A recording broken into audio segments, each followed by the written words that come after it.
With nearly 10,000 years of history, wine has accompanied much of the economic and socio-cultural evolution of several Western and Eastern civilizations throughout the history of mankind.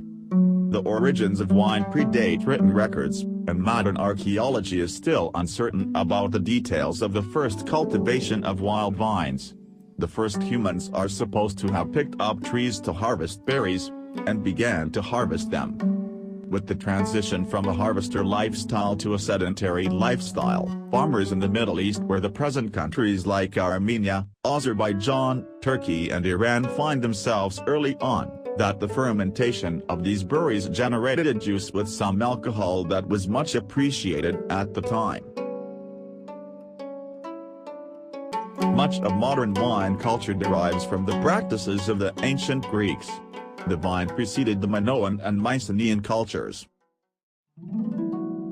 Many of the grapes grown in modern Greece are grown exclusively there and are similar or identical to varieties grown in ancient times.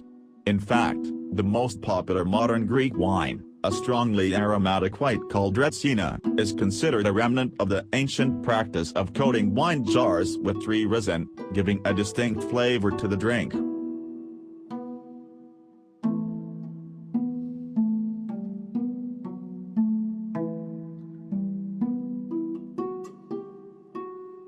The oldest cellar was discovered in Armenia dated to 4100 BC.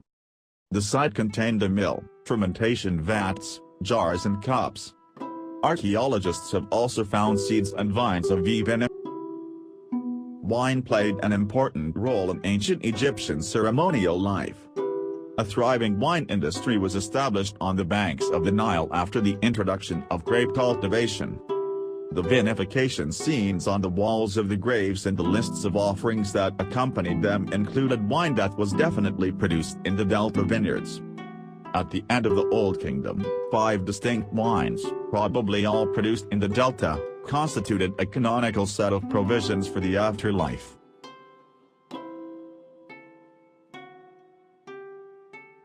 The Roman Empire had an immense impact on the development of viticulture and enology. Wine was an integral part of the Roman diet and winemaking became an important business.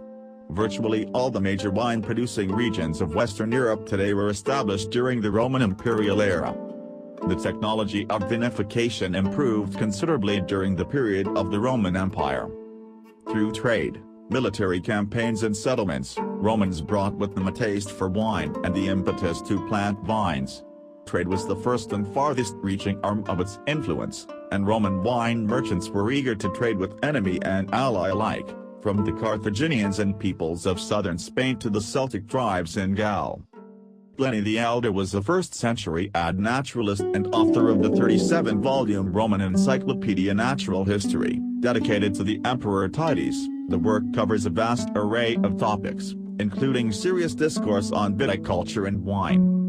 The process of making wine in ancient Rome began immediately after harvesting with treading the grapes.